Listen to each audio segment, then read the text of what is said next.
बच्चों आज इस वीडियो में हम पढ़ेंगे ओम्स लॉ और वेरिफिकेशन ऑफ ओम्स लॉ। तो सबसे पहले हम ओम्स लॉ के बारे में बात करते हैं। क्या है ओम्स लॉ?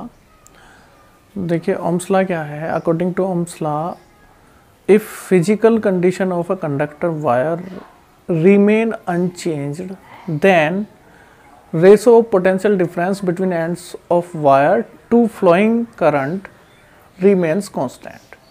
ठीक है, अगर कोई हमारे पास कंडक्टर वायर है और उसकी फिजिकल कंडीशन हम अनचेंज्ड कर दें, physical condition volume, temperature, pressure, ये फिजिकल कंडीशन है।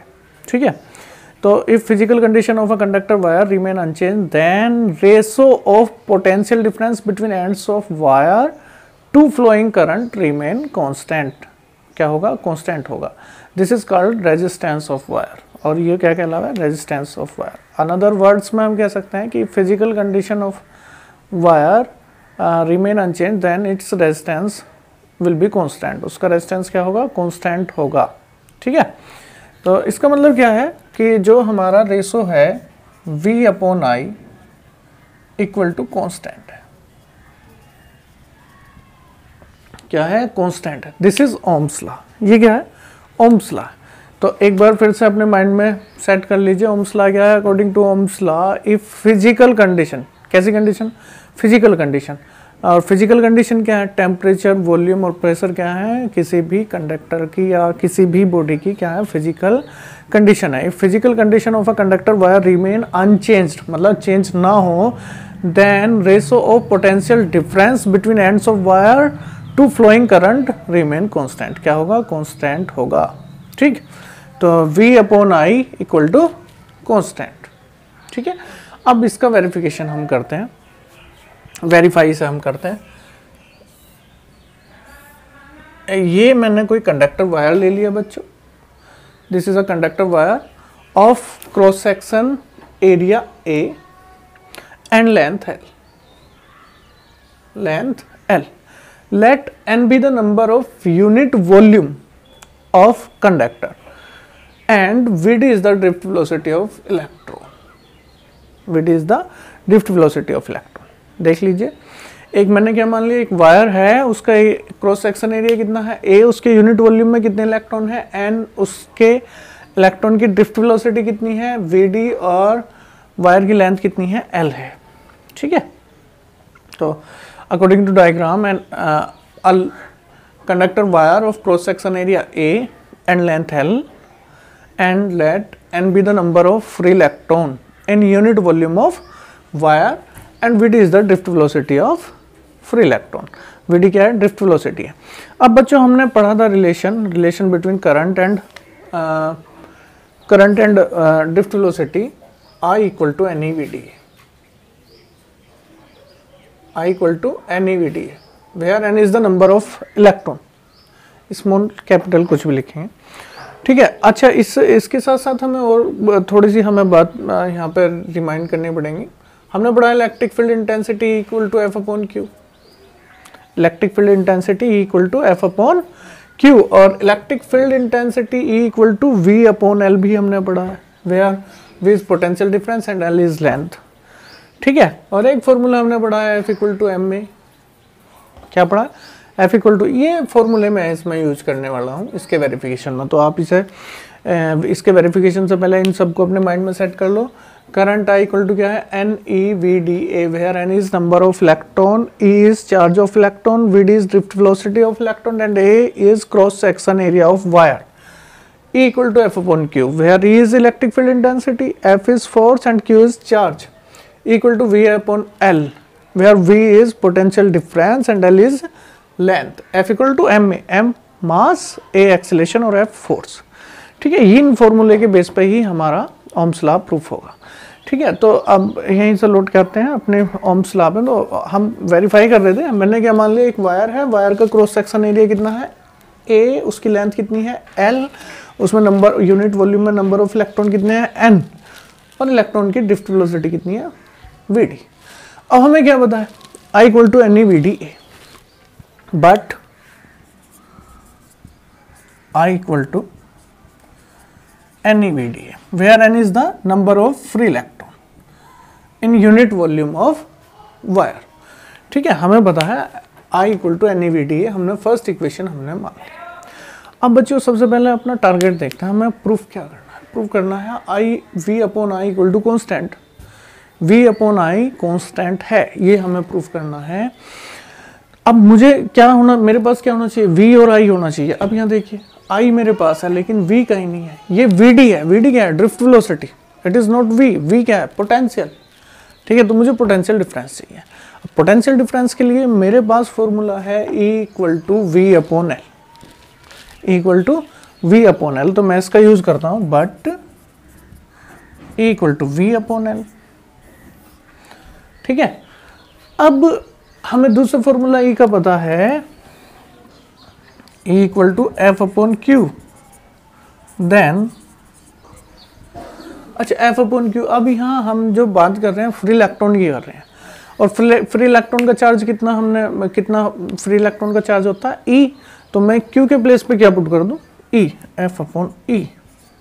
Then F upon E equal to we upon L. ठीक है, बहुत ईजी है।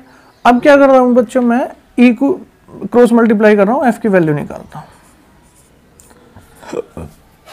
ठीक है, अब हमने क्या पढ़ा, f equal to m a, f equal to m a यहां पे पुट कर दिया मैंने, एम की क्रॉस मल्टीप्लाई कर दी। This is the acceleration of free electron. ये क्या है, फ्री इलेक्ट्रॉन का एक्सेलरेशन है। यहाँ तक एक बात ध्यान से समझ लीजिए कि हमें पता है I equal to NeVd first equation हमारी, और हमें क्या प्रूफ करना है, V upon I equal to constant. अब V क्या है, पोटेंशियल डिफरेंस। मैंने मान लिया बच्चों पोटेंशियल डिफरेंस, यहीं से हमें याद आ जाएगा क्या करना है। तो E equal to V upon L, और E इक्वल टू क्या हुआ है, F अपॉन Q। Q क्या है, चार्ज। अब किसकी बात कर रहे हैं, इलेक्ट्रॉन की। तो इलेक्ट्रॉन का चार्ज कितना, E F अपॉन E। तो V upon L equal to F upon E, और F equal to V upon L। F के प्लेस पे क्या पुट करा, Ma। तो Ma equal to V upon L, M की मल्टीप्लाई कर दी, A आ गया। A क्या है, acceleration of free electron, free electron का एक्सेलरेशन है। अब बच्चों बात करते हैं हम थोड़ा सा रिलैक्सेशन टाइम की। बट रिलैक्सेशन टाइम क्या है, हमने पढ़ा है time interval between two consecutive collision of free electron is called relaxation time. मतलब दो इलेक्ट्रॉन की दो टक्करों के बीच का जो टाइम है, कोलाइजन के बीच का जो टाइम है, उसे हमने क्या बोला है, रिलैक्सेशन टाइम बोला है। ठीक है, अब हमें ये भी पता है कि electron are move in a conductor randomly. Electron किसी भी कंडक्टर में कैसे मूव कर रहे हैं, रैंडमली मूव कर रहे हैं बाय थर्मल वेलोसिटी। कैसे, थर्मल वेलोसिटी से। And in a certain direction, velocity in a certain direction will be zero. क्या होगी, जीरो होती है। ठीक है, कैसे, आपको पता है ना कि भाई कंडक्टर है, कंडक्टर में इलेक्ट्रॉन है, और इलेक्ट्रॉन क्या कर रहे हैं, थर्मल वेलोसिटी से जिगजैग मोशन कर रहे हैं। जिगजैग मतलब कोई सर्टेन डायरेक्शन नहीं है, एक दूसरे से कोलाइड कर रहे हैं। तो अगर किसी भी सर्टेन डायरेक्शन में उसकी वेलोसिटी की बात करूं मैं, तो किसी भी सर्टेन डायरेक्शन में वेलोसिटी क्या होगी, जीरो। तो इसका मतलब मैं इनिशियल वेलोसिटी इलेक्ट्रॉन की जीरो ले लूँगा। ठीक है, अब मान लो इलेक्ट्रॉन ने किसी दूसरे इलेक्ट्रॉन से कोलाइजन करा, तो कोलाइजन से पहले उसकी वेलोसिटी कितनी है, जीरो। और कोलाइजन के बाद मान लो उसने कोई वेलोसिटी एक्वायर करी, वो वेलोसिटी एवरेज वेलोसिटी होगी Vd, ड्रिफ्ट वेलोसिटी। और जो उनकी कोलाइजन है उसके बीच में जो टाइम है वो क्या होगा, रिलैक्सेशन टाइम। क्या होगा, रिलैक्सेशन टाइम। तो अब यहाँ से हमें थोड़ा सा ध्यान रखना है कि रिलैक्सेशन टाइम क्या है। Relaxation time between two consecutive collision of free electron. ठीक है, रिलैक्सेशन टाइम है। अब अगर मैं बात करूँ इलेक्ट्रॉन की, तो मैं बात करता हूँ रिलैक्सेशन टाइम की। But initial velocity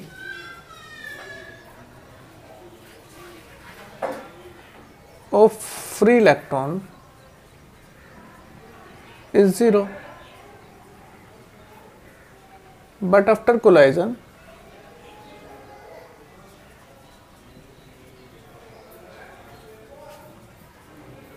its velocity become Vd, where Vd is drift velocity. ठीक है, after relaxation time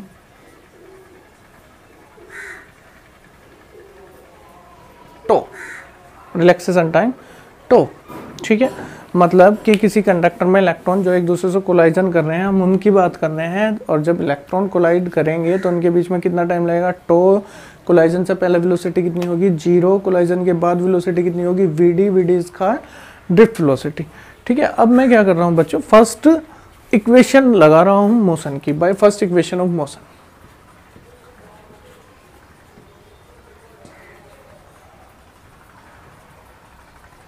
V equal to u plus at. V equal to u plus at, where v is final velocity, u is initial and a is acceleration, t is time. तो v final velocity कितनी है हमारी, final velocity become vd. तो vd, initial velocity कितनी है 0.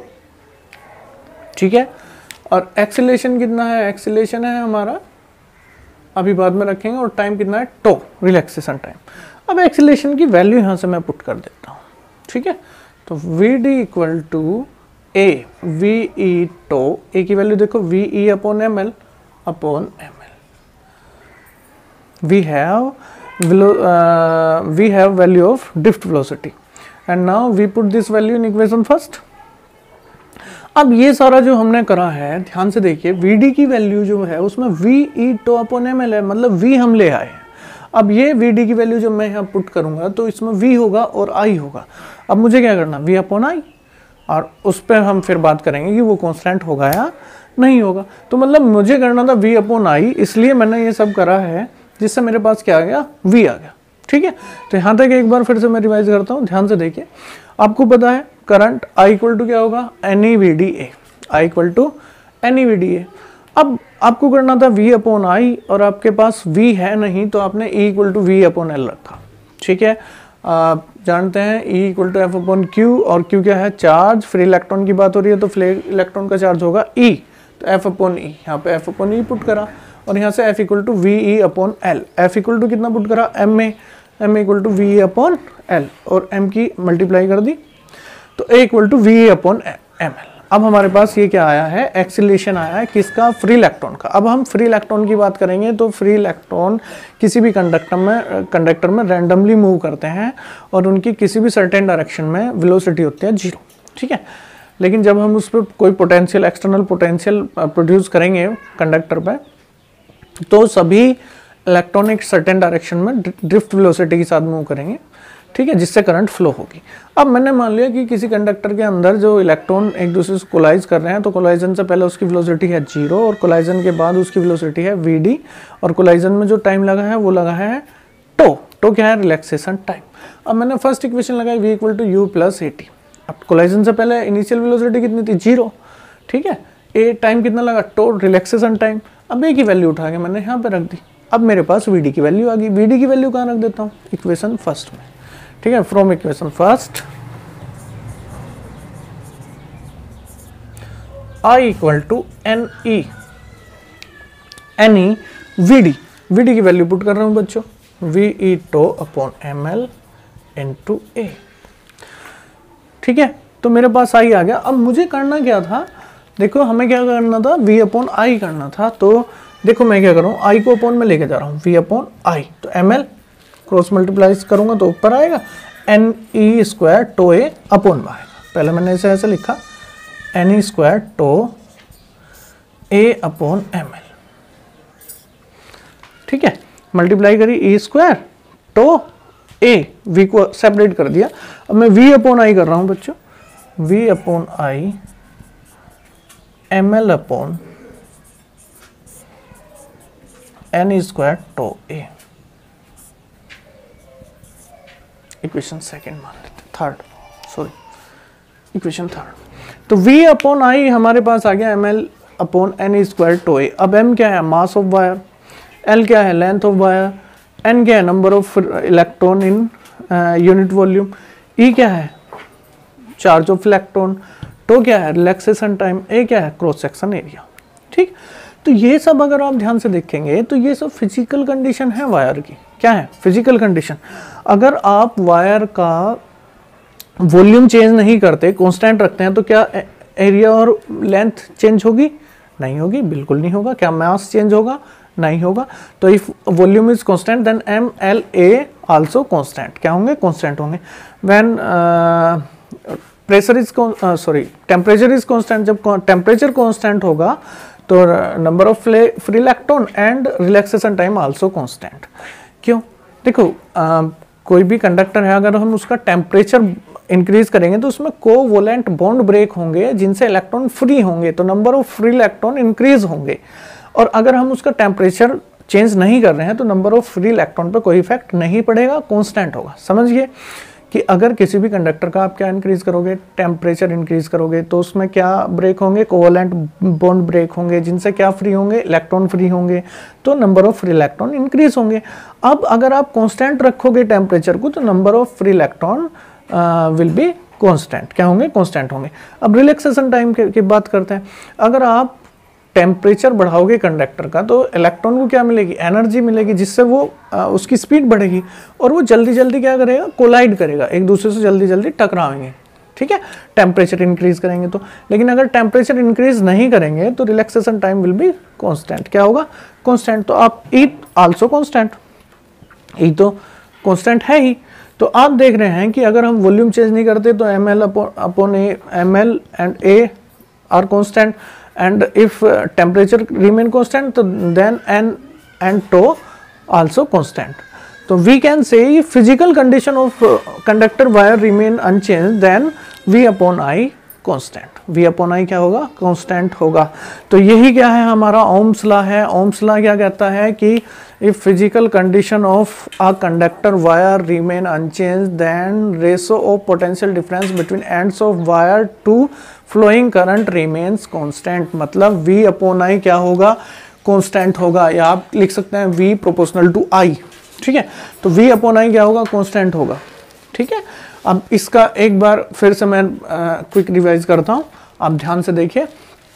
और बच्चों अभी याद होगा, अभी आपको ऐसा लगेगा कि याद होगा, बस आपको इस वीडियो को देखने के बाद एक बार कॉपी पेंसिल लेके इसे लिखना है। ठीक है, ओरली मैं बिना कुछ देखे आराम से लिखना है।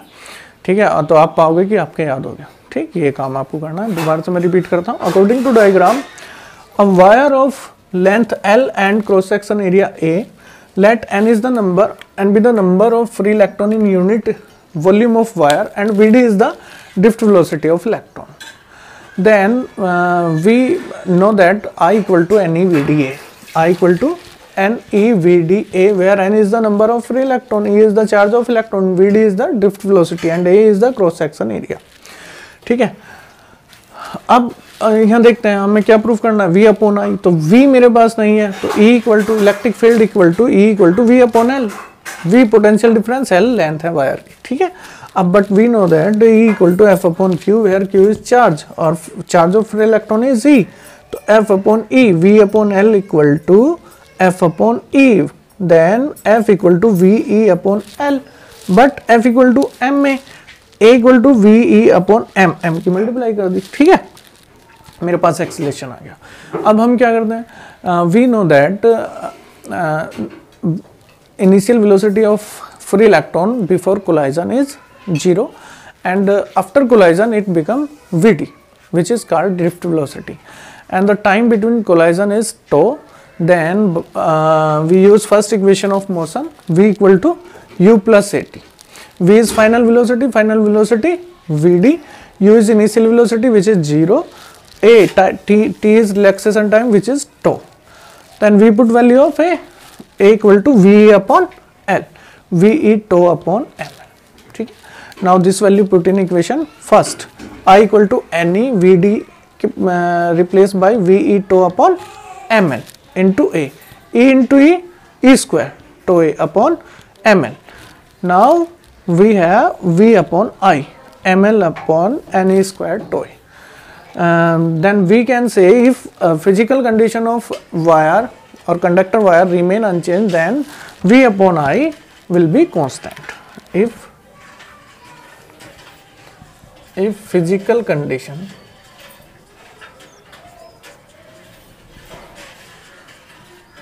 of wire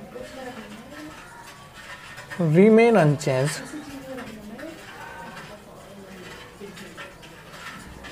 then ml upon ne square tau a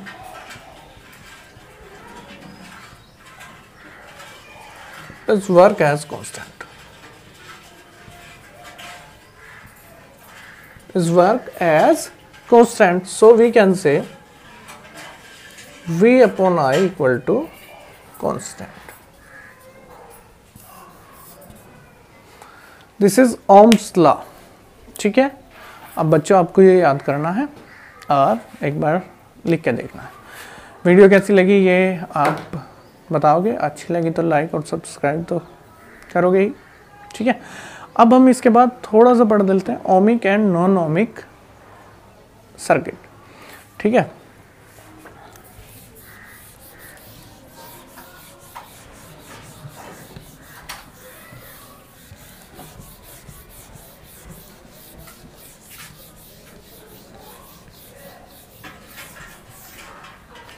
पहले हम बात करेंगे ओमिक सर्किट।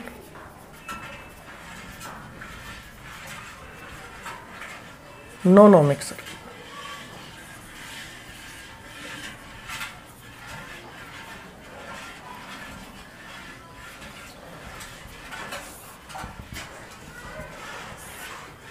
नाम से ही पता चल रहा है बच्चों, ओमिक सर्किट, दो circuit which are follow Ohm's law are called ohmic circuit.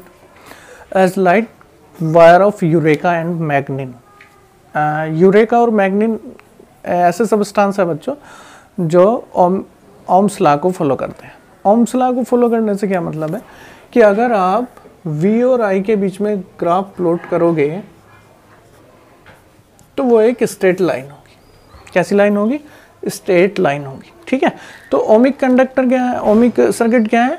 दो circuit which are follow Ohm's law. तो आपको इसमें डेफिनेशन क्या लिखनी है?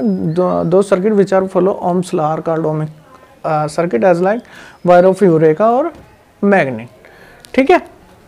And characteristic of VI characteristic of ohmic conductor is that, ठीक है। ये लिखेंगे फिर हम। अब इसके बाद नॉन ओमिक की बात आती है, या इसे हम कहो कि लिमिटेशन ऑफ ओम्स लॉ। तो नॉन ओमिक क्या है? दोज कंडक्टर और circuit which are not follow Ohm's law, जो ओम्स लॉ को फॉलो नहीं करते। कंडक्टर हैं लेकिन ओम्स लॉ को फॉलो नहीं करते। कैसे नहीं करते? ऐसे नहीं करते कि initially when current flow in that circuit then they are follow Ohm's law and we have a straight line curve between current and potential, but when we increase value of potential then the curve is changed and it become graph is changed and it become form of curve, ठीक है। तो क्यों? because when we increase potential then resistance of circuit also increase, so current is drop and the curve and the graph become curve, ठीक है। तो these are called non-ohmic circuit। तो फिर समझिए non-ohmic circuit क्या है, या इसे हम क्या कहते हैं? Limitation of Ohm's law। दो circuit which are not follow Ohm's law are called non-ohmic circuit as like triode valve, diode valve, battery valve, ठीक है। तो एग्जाम्पल जरूर लिखेंगे इसका, एग्जाम में पूछता है, ठीक है। When we increase potential of this circuit then current is also increase, but after some time when we further increase potential then resistance of circuit is also increase or conductor is also increase and current is drop, then curve become then graph become curve, ठीक है। अब बच्चों यहाँ पे हमारा follow करता है Ohm's law, तो V अपॉन I क्या है? कांस्टेंट है, कांस्टेंट, जिसे हम क्या कहते हैं? रेजिस्टेंस। क्या कहते हैं? रेजिस्टेंस। अब यहाँ बात करते हैं कि यहाँ V अपॉन I क्या होगा। अब देखिए अगर मैं थोड़ा सा भी चेंज करूँगा पोटेंशियल में तो जो उसके कोरोस्पोंडेंस करंट में चेंज होगा उनकी रेशो को, वहाँ भी तो V अपॉन I है ना, तो V अपॉन I को हम यहाँ डायनामिक रेजिस्टेंस कहेंगे। Dynamic resistance. और इसकी यूनिट भी क्या है, जो रेजिस्टेंस की या ओम, तो डायनामिक रेजिस्टेंस क्या है, इन अगर डेफिनेशन या अगर क्वेश्चन आता है और आपके वाइवा में जो एग्जामिनर जनरली क्वेश्चन पूछ लेता है डायनामिक रेजिस्टेंस, अब रेजिस्टेंस तो सबको पता है रेजिस्टेंस क्या है, अब डायनामिक रेजिस्टेंस क्या है, in non ohmic conductor the ratio of change in potential to change in current is called dynamic resistance. Unit of dynamic resistance is ohm. ठीक है, तो ओमिक और नॉन ओमिक कंडक्टर आपको समझ में आ गई। ठीक, इसके बाद हम पढ़ेंगे dependency of resistance of a conductor, insulator and semiconductor.